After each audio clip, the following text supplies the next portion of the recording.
¿Se oye? Sí. Bueno, buenos días. Vamos a cambiar totalmente de registro con respecto a lo que nos ha contado José Manuel, porque nos vamos a hablar de la gobernanza fiscal de las corporaciones, de las comunidades autónomas y de las corporaciones locales. Para eso tenemos con nosotros a Cristina Herrero, que es la presidenta de la AIREF, y me gustaría pues contaros un poco pues quién es ella, ¿no? Cristina estudió Económica y Empresarial en la Complutense y pertenece al cuerpo de interventores y auditores del Estado y también en excedencia al cuerpo de inspectores de Hacienda.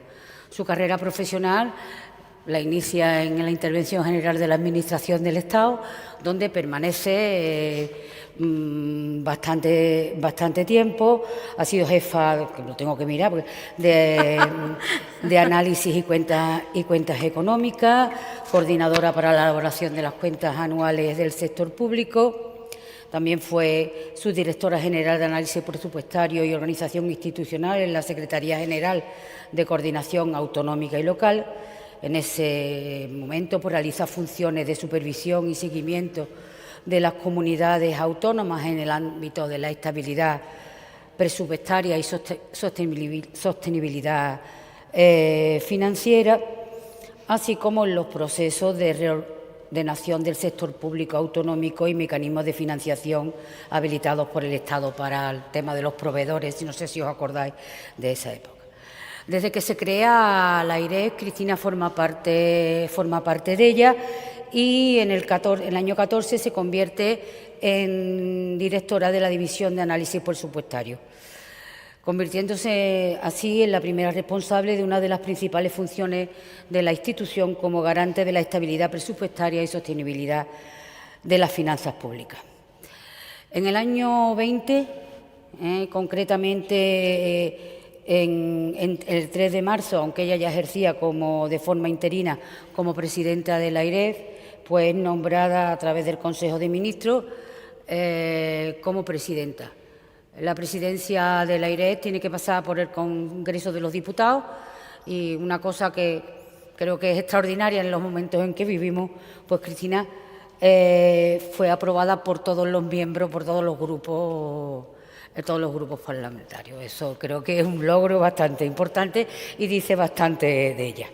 Cristina también ha tenido una serie de premios y, curiosamente, los premios normalmente que le han concedido, como la Cruz del Mérito al Servicio de la Economía del Consejo General del Colegio de Economistas, o este otro que hay por aquí, último en el año 23, de los premios del Instituto de Estudios Económicos, son premios, como no puede ser normal, a su trayectoria profesional, cosa que es normal. Pero hay uno que es curioso, porque tiene un premio que le otorga, se llama Premio Tintero, por facilitar, que lo conceden los periodistas, por facilitar la labor informativa. Yo creo que eso también es una cuestión relevante para nosotros. Por tanto, en mi opinión, Cristina Herrero representa un perfil muy técnico, con una carrera de servicio público profundo, y esto fortalece la credibilidad, a mi juicio, de la AIREF. Su presencia ha sido clave para consolidar la AIREF como autoridad fiscal de referencia en España, especialmente en momentos de incertidumbre económica y cambios normativos europeos. Su visión de una gobernanza fiscal moderna, transparente y coordinada, lo que va a hacer, o creo yo, marcar una hoja de ruta para reformas futuras, tanto en el plano nacional como en la relación entre el Estado y las comunidades autónomas. Hay una cuestión que a mí me interesa mucho, y es el que aboga por la evaluación de las políticas públicas, lo que ahora llaman spending review. La Academia se ha preocupado de esto desde hace mucho tiempo. ¿Y esto qué es? Pues el considerar igual de importante la vigilancia del déficit que su evaluación. Ha reforzado el papel evaluador en la AIREF, no solo analizando déficit o deuda, sino también el gasto público, con el objetivo de mejorar, por supuesto, la eficiencia y la sostenibilidad. Otra cuestión curiosa, bueno, que ella ya, esto es por 6 años, ¿no? Te queda 1 año, no es revocable, no es renovable. 2 meses me quedan. Pero exactamente hasta marzo, ¿no? Me imagino que en marzo del 25 renueva el Consejo Asesor del Aire, aunque sea para su último año de mandato. Esto destaca el interés que tiene ella por reforzar la gobernanza técnica del organismo. Pues hoy nos va a hablar de la gobernanza fiscal de las comunidades autónomas y de las corporaciones locales. Creo que es un tema candente y de mucha actualidad. La ministra la semana pasada, no, la ministra de Hacienda, quiero decir, acaba de anunciar la reforma del sistema de financiación para las comunidades. Dice, va a ser igual para todo, pero reconociendo singularidades, por otra parte. Claro, pues se nos ocurre, bueno, pues ¿cómo será este nuevo diseño? ¿En qué criterios se va a basar? ¿Se van a eliminar las desigualdades, los desequilibrios, etcétera? Bueno, pues aquí te dejamos para que tú nos cuentes todas las cosas que sabes. Y después entablamos un diálogo, pues cuando quieras. Muchísimas gracias, Joaquina.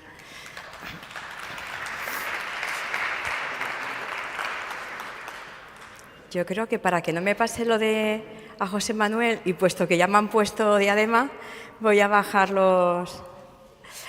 realmente, mira, enlazando con lo que comenta José Manuel, pues voy a arrancar en Europa.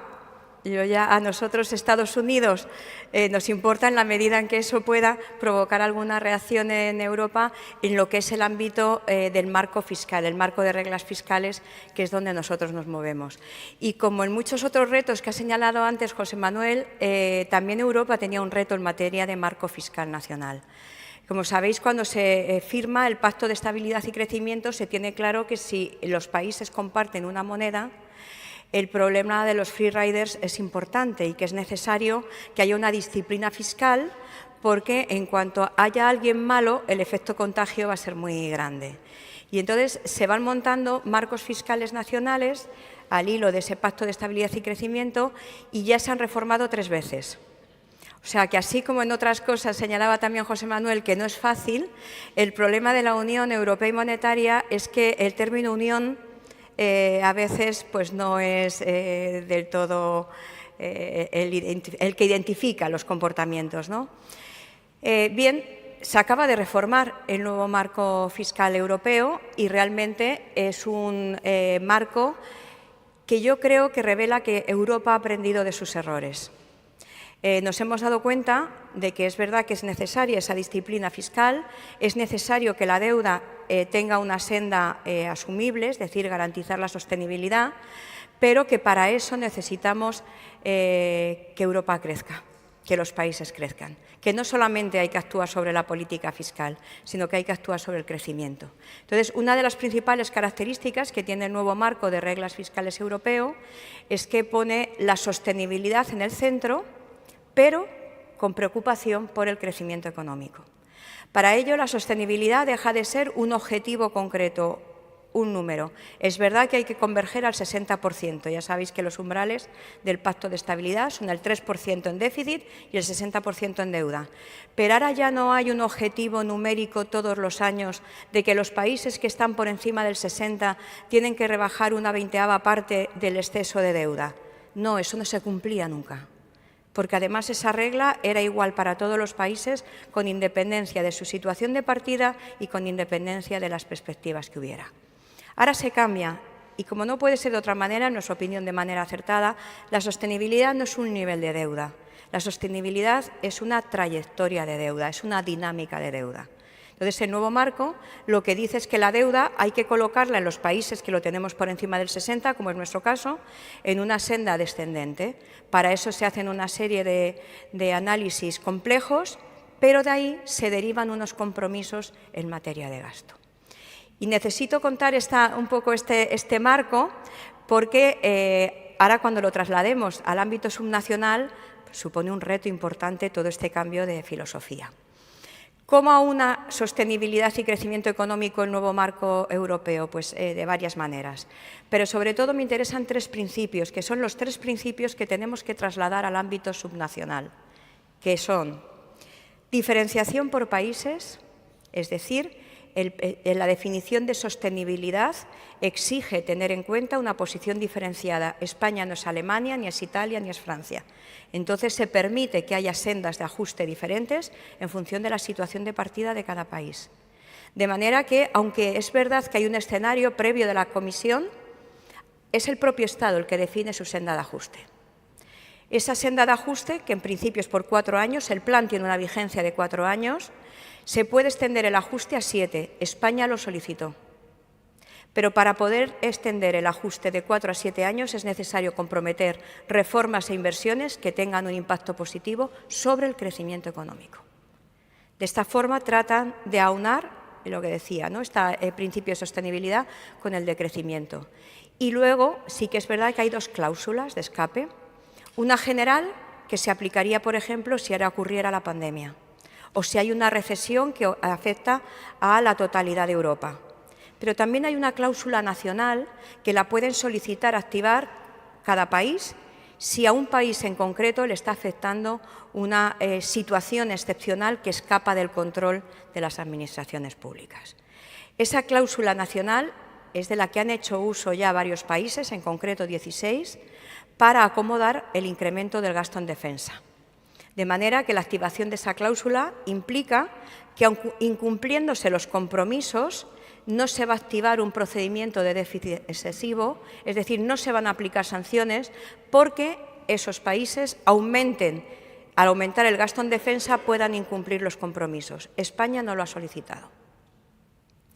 Bien, con estos ejercicios complejos, estocásticos, determinísticos, donde tenemos que establecer una senda descendente de deuda, lo cierto es que luego eso ya, con un escenario de ingresos, se traslada en un compromiso de gasto. Eso sí, un compromiso de gasto neto de medidas de ingresos. Es decir, cuando se dice, no, es que Europa solamente nos exige controlar el gasto, no, es gasto neto de medidas de ingreso y, por lo tanto, si se adopta una medida de ingreso que supone un aumento de la recaudación, eso aumenta también la capacidad de gasto. Esa es ahora la variable de control, con lo cual, diagnóstico complejo, pero tratamiento o seguimiento mucho más sencillo. No hay ya concepto de déficit estructural, ya no hay una pluralidad de reglas, solo hay un objetivo, que son unos compromisos definidos en materia de gasto netos de medidas de ingresos. Siempre, eso sí, respetando el límite del 3% del déficit que está fijado en el tratado. Y esto descansa en un plan fiscal estructural que es a 4 años. Aunque el ajuste sea 7, nuestro compromiso con el ECOFIN es solo por los 4 primeros años.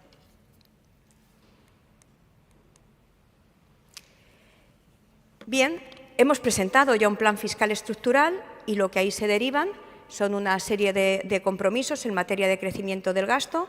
El plan, como os decía, aunque el periodo de ajuste son 7 años, nuestro compromiso es el plan, que son los 4 primeros, y veréis que ahí el crecimiento promedio previsto es de un 3,4% en los próximos años. Si cogiéramos todo el periodo de ajuste, estaríamos en un promedio de crecimiento del gasto del 3%. Y veis que hay unos compromisos en materia anual y en materia acumulada, de forma acumulada. ¿Por qué? Porque el nuevo marco permite que haya una cuenta de control que recoja desviaciones puntuales, de manera que, aunque incumplas esos compromisos, no te impondrán sanciones, no se iniciará el procedimiento de déficit excesivo. ¿Qué límite tenemos? 3 décimas de PIB de manera anual y 6 décimas de PIB en términos acumulados. Mientras nos movamos dentro de esos límites de desviación, no se impondrán sanciones. Yo creo que España no ha pedido precisamente la activación de la cláusula de escape en materia de gasto en defensa porque piensa que en los 4 próximos años el gasto en defensa les entrará dentro del margen que otorga esta cuenta de control. Y ya llego al ámbito territorial y es que, como veréis, tenemos un planteamiento un poco dicotómico en el sentido de que el objetivo es reducir el nivel de deuda y la deuda en un 75% lo tiene la Administración central. Pero la variable compromiso, es decir, la variable de control, es el gasto. Es el gasto neto de medidas de ingreso. Y ahí las administraciones territoriales son responsables de casi el 50% del gasto. Por lo tanto, no se entiende muy bien que en este intento de potenciar la apropiación nacional que se persigue en el ámbito europeo, no se haya perseguido esa apropiación a nivel subnacional y se hayan presentado unos compromisos sin contar con las administraciones públicas que van a ser responsables a un 50% de cumplir con los compromisos.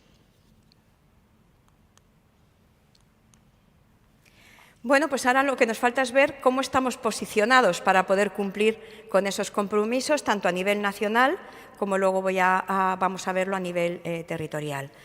Bueno, a nivel nacional, nuestras perspectivas para los próximos años es que será factible colocar nuestra deuda en la senda descendente que prevé el plan. Nosotros prevemos que en un escenario a políticas constantes, el déficit del conjunto de las administraciones públicas se situará por debajo del 3%. Si bien es verdad que a partir del 27 dejamos de disminuir y volvemos a empezar a subir. ¿Qué nos está ayudando? Sin duda el denominador, el crecimiento económico. Pero también nos está ayudando una parte importante, y es que con ocasión de las sucesivas crisis que hemos vivido, el Gobierno central ha ido poniendo medidas sobre la mesa que ahora ha ido quitando. Y al ir quitando esas medidas, de manera natural, el déficit se corrige. Cuando eso deje de actuar, pues entonces se iniciará ligeramente una tendencia al alza. Pero sin duda hay una muy buena recaudación de los ingresos, con lo cual, por eso en los próximos años nosotros no prevemos que se supere el 3% en un escenario a políticas constantes. ¿Qué pasa? Que en la próxima década la situación cambia. Entre otros muchos retos de los que aquí se ha hablado, hay un reto que es inevitable, que es el envejecimiento de la población. Y el envejecimiento de la población presiona al alza el gasto en pensiones, pero también el gasto en sanidad, el gasto en cuidados de larga duración, que son competencia de las comunidades autónomas. Y aquí estas proyecciones me las sacan muy a menudo y yo siempre digo lo mismo. Como comprenderéis, hemos cambiado 3 veces las previsiones de déficit y las previsiones de crecimiento económico para este año. Es difícil saber dónde podamos estar de aquí al 2050. ¿Qué es lo importante? La trayectoria. AIREF lo que quiere llamar la atención es que si no se actúa de forma temprana, luego es muy difícil doblegar esa curva de deuda. Es lo único que pretende decir AIREF, que cuanto antes se actúe, menor será la pendiente ascendente de la curva de deuda y que, por lo tanto, será más fácil doblegarla, como nos exige el marco fiscal europeo. Bien, entrando en el ámbito territorial, ¿qué previsiones tenemos para las comunidades autónomas? Y nuestras previsiones para las comunidades autónomas es que en los próximos años tendrán en conjunto una posición cercana al equilibrio presupuestario. El otro día tuvimos Consejo de Política Fiscal y Financiera y ya se anunciaron que los ingresos iban a crecer a un 7%. Realmente no es complicado alcanzar esa situación de equilibrio o próxima al equilibrio con las previsiones que tenemos de crecimiento de ingresos. Ahora bien, quiero llamar la atención sobre 2 aspectos. Ese sería un escenario a políticas constantes, pero el Consejo de Política Fiscal y Financiera se presentó y se aprobó un déficit de 1/10 de PIB. Ese déficit de 1/10 de PIB hace que se vaya a superar el límite que en materia de crecimiento del gasto también ha fijado el propio Gobierno. En el Consejo de Política Fiscal y Financiera se lleva un informe, que es el informe sobre la posición cíclica de la economía española, y ahí se han fijado esas tasas de referencia para el año que viene, el 3,5 para el 2026 y el 3,4 para el 2027, y también se ha fijado para el 28. Bien, pues lo que yo dije en el Consejo de Política Fiscal y Financiera es que el déficit del -0,1 es compatible con crecimientos muy superiores al 5%, que es lo que nosotros prevemos en nuestro escenario a políticas constantes. Por lo tanto, esas 2 reglas no se van a apoyar en la una a la otra. De hecho, nuestras previsiones son que en un escenario a políticas constantes, y aun cuando se cumpliera el equilibrio presupuestario que estamos diciendo, se incumpliría la tasa de referencia que se ha fijado. ¿Por qué? Porque para cumplir con las tasas de referencia fijadas necesitaríamos tener ya un superávit el próximo año de 1/10 de PIB en términos agregados del subsector. Ese objetivo de déficit del menos 0,1 es compatible con un crecimiento del gasto en algunas comunidades autónomas de más del 10%.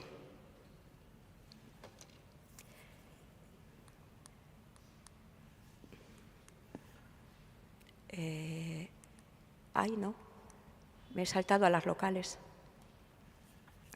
Bien, en el ámbito local la situación es un poco parecida en cuanto a la necesidad de conjugar el objetivo de déficit con la tasa de crecimiento del gasto. A ellas ya sabéis que se le fija un objetivo de equilibrio. Nosotros prevemos en nuestro escenario políticas constantes que podrían alcanzar un superávit de 0,3 de PIB. Eso en grandes números sería compatible con el cumplimiento de la tasa de referencia, pero es verdad que por el volumen de gasto, cuando luego nos ponemos a calcular porcentajes, lo que nos sale es que también hay riesgo de que se incumpla la regla de gasto por parte de las entidades locales, a pesar de que ha sido un subsector que siempre y tradicionalmente ha sido bastante cumplidor. Bien, pero esto es en términos agregados, pero tanto detrás de estas cifras, tanto en el ámbito autonómico como en el ámbito local, hay una gran heterogeneidad. Si vamos al ámbito del déficit, nuestra previsión para el año 2026 es que buena parte de las comunidades autónomas estarán en una situación de equilibrio o superávit, pero sin grandes esfuerzos, además, simplemente aproximándose al cumplimiento de la regla de gasto, a lo mejor aún sin cumplirla, pero por la evolución prevista de los ingresos. Pero tenemos 2 comunidades autónomas que siguen teniendo una previsión de déficit superior al 1%. Cuando traslado esto al ámbito de la deuda, con los últimos datos disponibles, que son del segundo trimestre del 2025, la distancia entre la comunidad autónoma más endeudada, que es la Comunidad Valenciana, cerca de un 40%, y la Comunidad de Navarra, un 10%, tienen una diferencia de 30 puntos entre comunidad más endeudada y menos endeudada. Y respecto a su capacidad para volver al mercado o para financiarse en el mercado, pues también vemos que hay grandes diferencias si vemos el uso que hacen las comunidades autónomas de los mecanismos extraordinarios de financiación. Tenemos comunidades autónomas donde más del 90%, en torno al 90% de su deuda es deuda con el Estado a través del FLA, y tenemos en el otro extremo comunidades autónomas que no tienen nada de deuda en mecanismos extraordinarios de financiación. Por lo tanto, gran heterogeneidad en déficit, en deuda y en posibilidad de financiación en los mercados. En el caso de las entidades locales, lo cierto es que es un subsector que ya en su conjunto está muy bien posicionado, tiene una posición muy saneada desde el punto de vista financiero, pero eso no quiere decir que no sea igualmente heterogéneo. Nosotros hacemos un seguimiento, tenemos que hacer un seguimiento de las 8.000 entidades locales, que lo hacemos a través de un observatorio precisamente donde vamos viendo cuál es la evolución tanto de variables fiscales como de variables a lo mejor más económicas o variables financieras. Pero sí ponemos el foco en 2 tipos de entidades locales. Una en las grandes entidades locales, que son los ayuntamientos de más de 500.000 habitantes y las grandes diputaciones, consejos y cabildos, incluidas las diputaciones forales. Ahí sí que hacemos un seguimiento individual, como se lo hacemos al Estado, a la Seguridad Social o a las 17 comunidades autónomas. Y en el otro extremo ponemos el foco a través de este observatorio en las entidades locales que tienen graves problemas de sostenibilidad, porque tienen un ratio de deuda pues que a lo mejor está en el 300 o en el 400% de sus ingresos corrientes, un periodo medio de pago muy por encima del plazo legal establecido y unas perspectivas que no ayudan a ver que de ahí se pueda salir. Y a esas también las hacemos un seguimiento muy particular. Por lo tanto, yo empezaba diciendo, y ahora vamos a ver cómo podríamos fijar objetivos entonces en el ámbito territorial, empezaba diciendo que el nuevo marco europeo lo que supone es una nueva forma de entender la sostenibilidad. Ahora, trasladar eso al ámbito subnacional implica que no podemos ignorar la descentralización que hay en España y no podemos ignorar que dentro de esa descentralización la gran heterogeneidad que hay en cada uno de los distintos niveles. Por lo tanto, hay que reformar el marco fiscal nacional, por mucho que nos dicen que no es necesario. Fijaros que ahora tenemos que transponer una directiva sobre marcos presupuestarios nacionales. A finales de diciembre termina el plazo. En el mes de julio o así, la Comisión publicó un seguimiento con lo que los gobiernos habían dicho en los distintos países de cómo iban con esa transposición. ¿Y cuál es nuestra sorpresa? Que España ha dicho que no necesita hacer ninguna adaptación del marco fiscal nacional. O sea, estamos hablando que hay un cambio en la interpretación de la sostenibilidad. Que yo sepa, el marco nacional tiene objetivos de deuda, no tiene trayectorias. Una orientación de medio plazo que no tiene nuestro marco nacional. Un principio de diferenciación que tampoco tiene. Un principio de apropiación y participación de los gobiernos subnacionales que tampoco tenemos. Pero si es que nuestra ley tiene ya un montón de años y resulta que ya sabíamos que se iba a producir esta reforma, de manera que no nos hace falta adaptar nada. Hombre, yo espero que del mes de julio a diciembre en algo se haya podido cambiar. De momento, ¿qué hace AIREF? AIREF pone los elementos sobre la mesa para que quien quiera pueda tomar a lo mejor alguna consideración. El lunes, precisamente, hacemos una rueda de prensa donde presentamos una opinión sobre la reforma que consideramos necesaria del marco fiscal nacional. Ya lo conocen las administraciones territoriales y el Estado, porque al ser una opinión tenemos que mandarla con un plazo de tiempo para que puedan plantearnos alegaciones. Las opiniones son cosas que hace AIREF a iniciativa propia. Y entonces ahí sí que tiene que haber un proceso de diálogo. Pues el lunes lo vamos a hacer público. A grandes rasgos, ¿qué hay que hacer? Pues tenemos que integrar el plan fiscal estructural en nuestro marco nacional. Tenemos compromisos con Europa por 4 años, que además, a diferencia del anterior marco, no se revisan anualmente. Estamos comprometidos para los próximos 4 años. Eso lo tenemos que integrar de alguna forma en nuestro marco fiscal nacional. Tenemos que establecer objetivos que atiendan a esa diferenciación y a esa apropiación nacional. Hay que tener en cuenta, si queremos que los objetivos sean realistas, la posición de partida y la evolución prevista para cada administración. Tenemos que cambiar los mecanismos de supervisión y control y ahí podría ceder la palabra a Diego, que lo conoce también muy bien, y que hay grandes problemas en su aplicación. Unas veces porque son inaplicables, políticamente ningún gobierno central va a asumir las competencias tributarias de las comunidades autónomas, y en otras ocasiones no es más que una carga burocrática, como es la presentación de los planes económico-financieros que se presentan cuando se incumplen los objetivos. Lo ilustro con un ejemplo. El plan económico-financiero comprende 2 años. La mayor parte de las comunidades autónomas, 13, han tenido que presentar un plan económico-financiero porque incumplieron la regla de gasto. El periodo incluido en el plan es 2025-2026. En el Consejo de este lunes se han aprobado los planes económico-financieros. En noviembre del primer año ya de vigencia del plan. Eso es un plan económico-financieros. Esa es la importancia del plan como herramienta y como instrumento. Y no puede haber diferenciación entre la regla de gasto nacional y europea. La coexistencia de dos marcos fiscales parecidos pero no alineados no genera más que inseguridad. El cumplir la regla de gasto nacional no todos los años garantiza que vamos a cumplir con los compromisos europeos. Este año sí, el que viene así, y a partir del 27 no nos basta con la regla de gasto nacional para cumplir con la europea.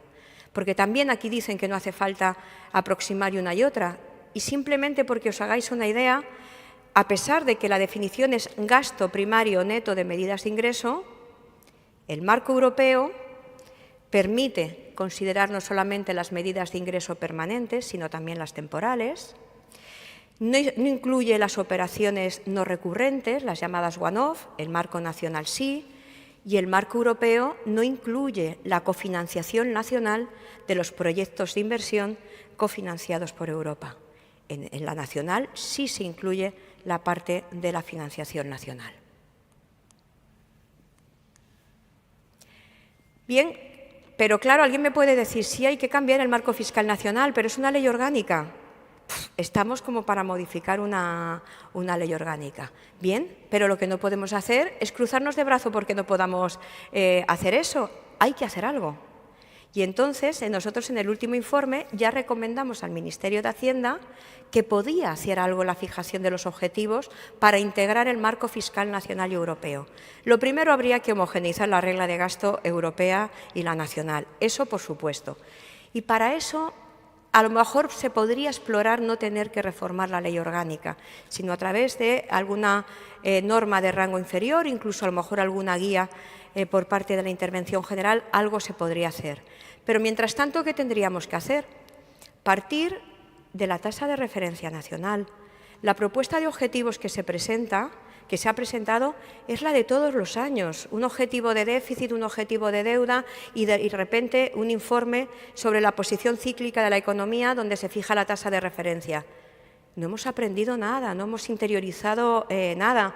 Y entonces el debate está en si ese objetivo se va a aprobar o no en el Parlamento. Me da igual.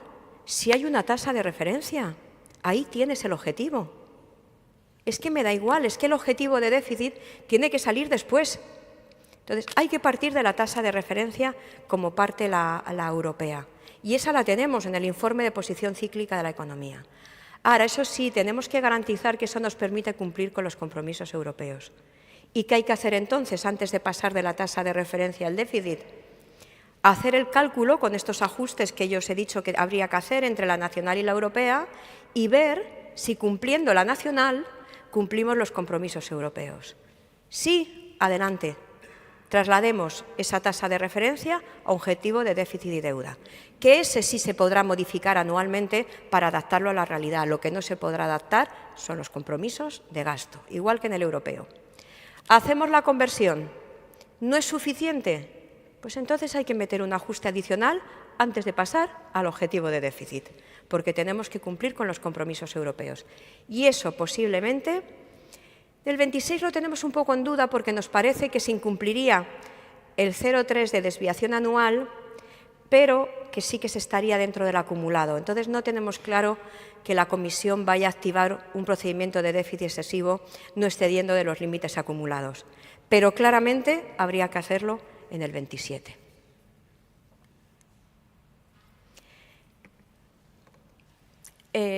Bien, ¿qué tendríamos que hacer? Pues en nuestra opinión, y ya voy más rápida, que se elaboraran planes fiscales estructurales por parte del Estado, de la Seguridad Social, de las 17 comunidades autónomas y de los grandes ayuntamientos. Con eso se conseguiría que por fin tengamos una planificación de medio plazo que en todas las leyes lo tenemos reconocido. Los presupuestos se integrarán dentro de una presupuestación plurianual que no existe. Bien, pues integremos los planes fiscales estructurales dentro de la realidad nacional. Pero claro, para eso necesitamos que el Consejo de Política Fiscal y Financiera y la Comisión Nacional de la Administración Local sean de verdad órganos de coordinación.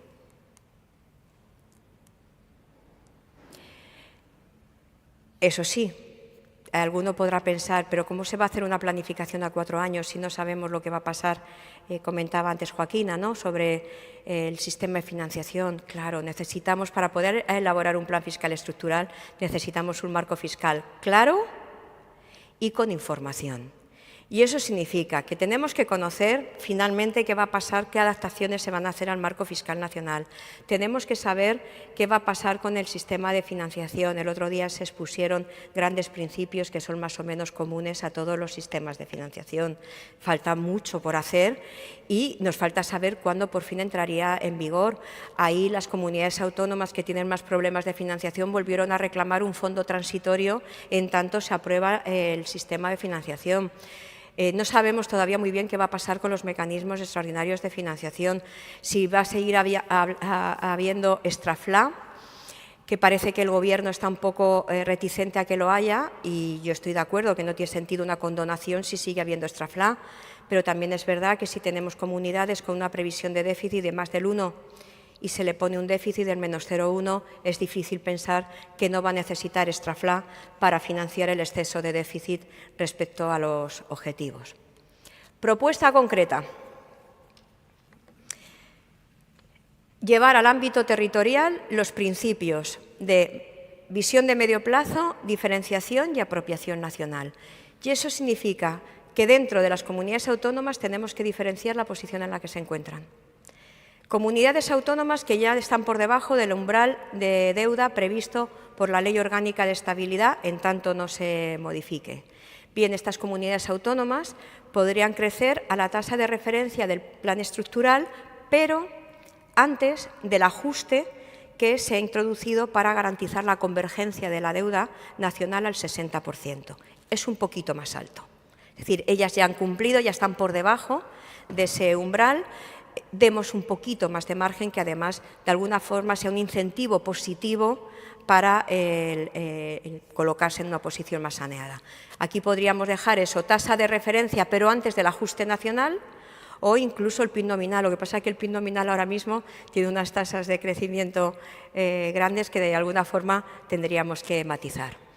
Comunidades autónomas que serían ya la mayoría, que están próximas al umbral, pero que además tienen unas perspectivas favorables. Tasa de referencia. Pero tasa de referencia ya después del ajuste para garantizar la convergencia anual al 60%. Ese 3 y algo que os he puesto en la segunda diapositiva. Y ya comunidades con desequilibrios, pues aquí no se les puede dejar crecer a la tasa de referencia. Ahora bien, tampoco se les puede poner un objetivo de déficit que lleva a que tengan que disminuir el gasto.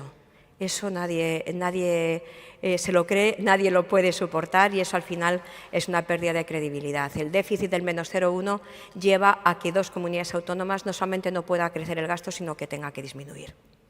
Yo creo que para estas comunidades autónomas, en tanto se arreglan otras muchas cosas como el sistema de financiación, habría que fijar un objetivo de que lleguen, alcancen el equilibrio, por ejemplo, al finalizar el plan de ajuste, es decir, en el 2028, y mientras tanto limitarlas el crecimiento, por lo menos a lo que es la previsión de inflación. Es decir, no creces más, pero tienes que poder mantener el ritmo de crecimiento del gasto. Uno de los argumentos que siempre ha dicho Hacienda para no hacer diferenciación, AIREF tiene que informar el reparto de objetivos por comunidades y siempre hemos propuesto déficit asimétricos. Uno de los argumentos de Hacienda es que es difícil diferenciar. Bueno, pues la propuesta de acuerdo de condonación de deuda no puede establecer más diferenciación en todas las métricas, en porcentaje de deuda, en porcentaje de PIB, en términos per cápita, y no ha pasado nada, con lo cual entiendo que eso también podrá trasladarse. Y ya para terminar, esto se podría replicar también para las entidades locales. La mayor parte de las entidades locales que están ya por debajo del 75%, aquí como es individual, tenemos que ir a la ley reguladora de haciendas locales. Las que estén por debajo del 75%, como las comunidades, tasa de referencia, pero antes del ajuste. Aquellas que están entre el 75 y el 110, tasa de referencia, pero aquí tenemos a 49 entidades. A lo mejor se puede hacer un poco un análisis, porque en cualquier caso tenemos que garantizar que ninguna de ellas tenga déficit. Y por último, las que de verdad tienen problemas de sostenibilidad, que son 77 entidades, aquí la traslación del marco europeo no es suficiente. Aquí hay que hacer planes de viabilidad, necesitan ayuda, a veces recurren a AIREF porque necesitan apoyo técnico y esa ayuda no viene por parte de los planes de ajuste, que es lo que ahora mismo tienen y que se revisan anualmente. Simplemente no quiero terminar sin decir que aquí hay que actuar por 3 vías: política fiscal, crecimiento económico y evaluación. Lo decía antes Joaquina en su presentación. Estamos haciendo spending reviews para el Gobierno central que están comprometidos con Europa. De hecho, una de las recomendaciones del ECOFIN a nuestro plan fiscal estructural ha sido que va a hacer un seguimiento mayor. El Ministerio tiene que mandar anualmente a la Comisión cómo va con la implementación de nuestras propuestas, pero en 2027 tiene que concretar lo que ya está en marcha y en el segundo trimestre del 28 decir qué impacto presupuestario están teniendo esas medidas. A pesar de la trascendencia del Spending Review, nuestros principales clientes son las comunidades autónomas, que estamos evaluando un montón de políticas que son del ámbito de su competencia, ahora recientemente sobre todo está en el ámbito sanitario. Las entidades locales no han explorado esta vía, a pesar de que se nos puede hacer encargo también el Consejo de Política Fiscal y Financiera y la CENAL, pero sí que en el ámbito del Spending Review hemos realizado una evaluación que ha afectado a los 3 niveles de la Administración: Administración central, comunidades autónomas y entidades locales.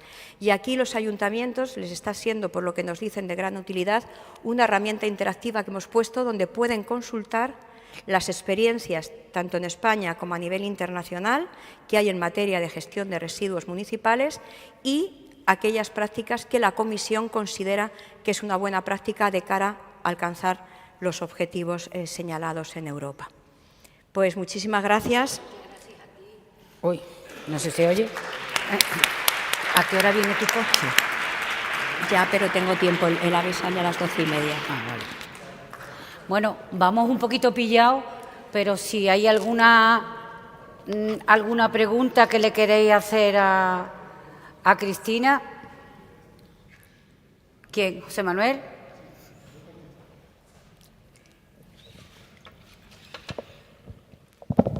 Gracias, enhorabuena por esta presentación tan clara.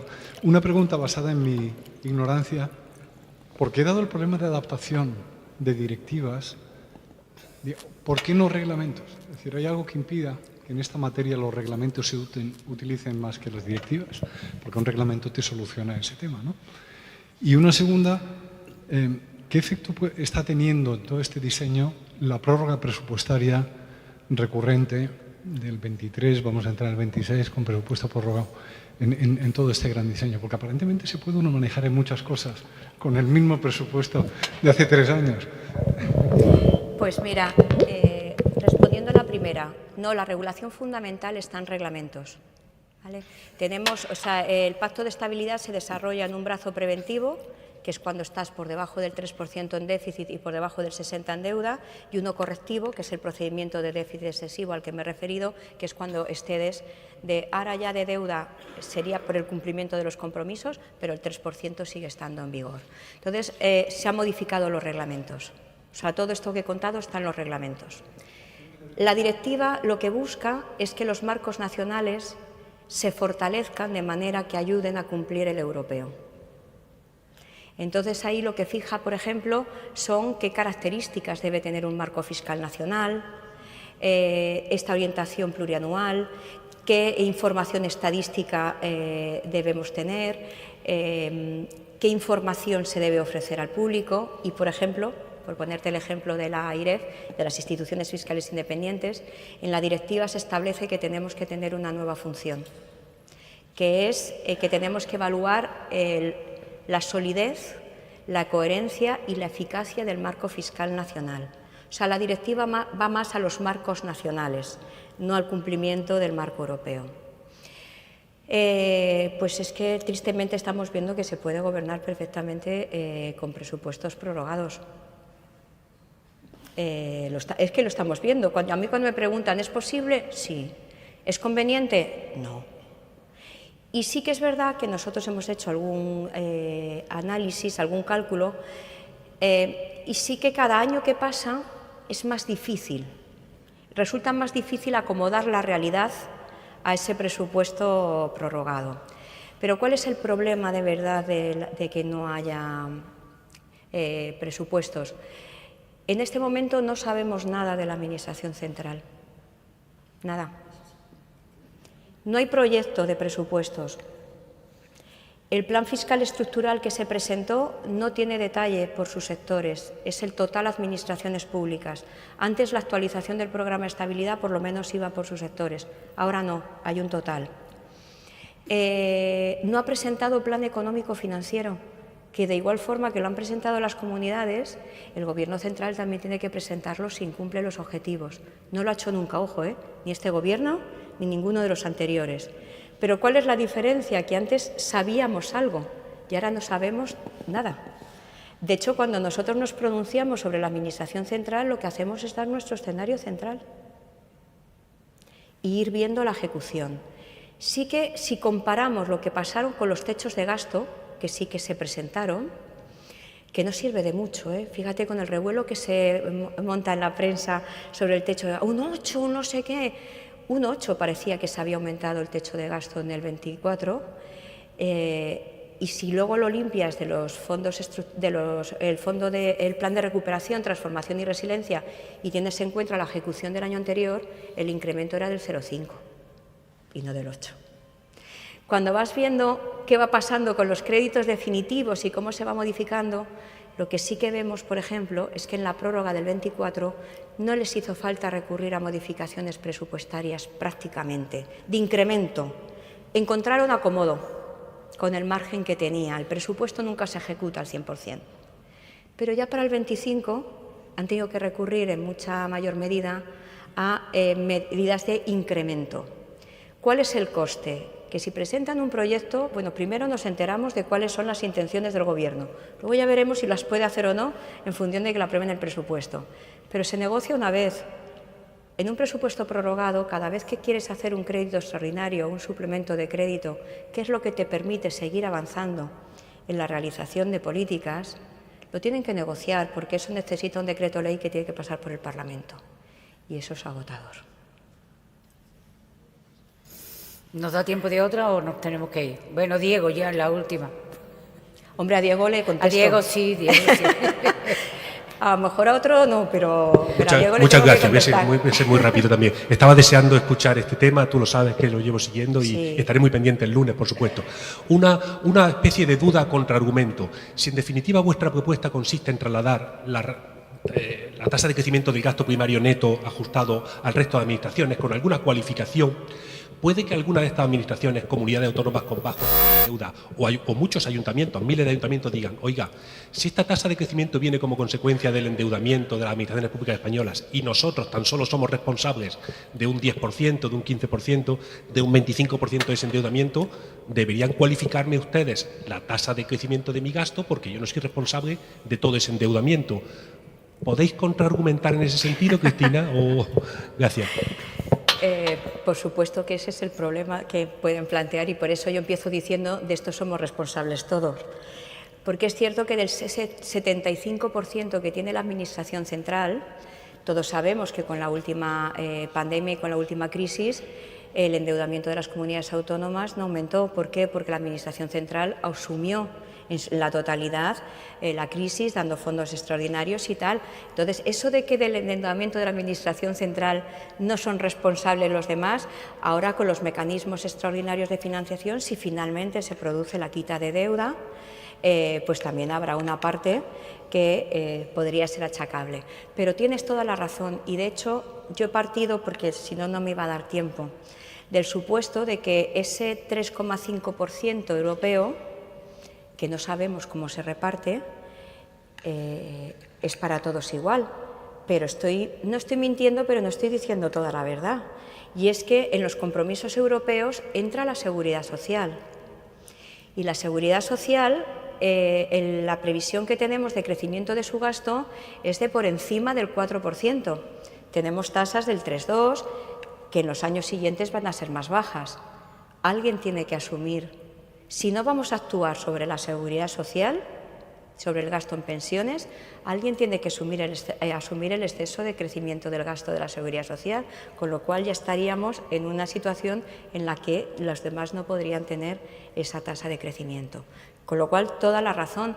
Pero yo lo que entiendo es que para eso está el Consejo de Política Fiscal y Financiera, donde lo que no es posible es que a estas alturas las comunidades autónomas no sepan en qué consiste el nuevo marco fiscal europeo, no sepan cómo se va a repartir los compromisos, no hayan participado en su diseño, donde todas estas cosas se podrían haber tratado, no sepan la modificación que va a haber del marco fiscal nacional. Pues entonces, ¿para qué tenemos un Consejo de Política Fiscal y Financiera? Mira, la semana próxima o la siguiente vamos a hacer unas jornadas. Nosotros hacemos siempre 2 jornadas al año, una con las administraciones territoriales, donde les informamos nosotros de todas estas cosas, y otra con todas las administraciones públicas, que en esta ocasión va a venir la Secretaria General de Financiación Autonómica y Local. Pues muchas gracias, Cristina. Ha sido un verdadero placer escucharte. Gracias a en estos vosotros. días. Diego es bueno, ¿eh? Sí. Bueno.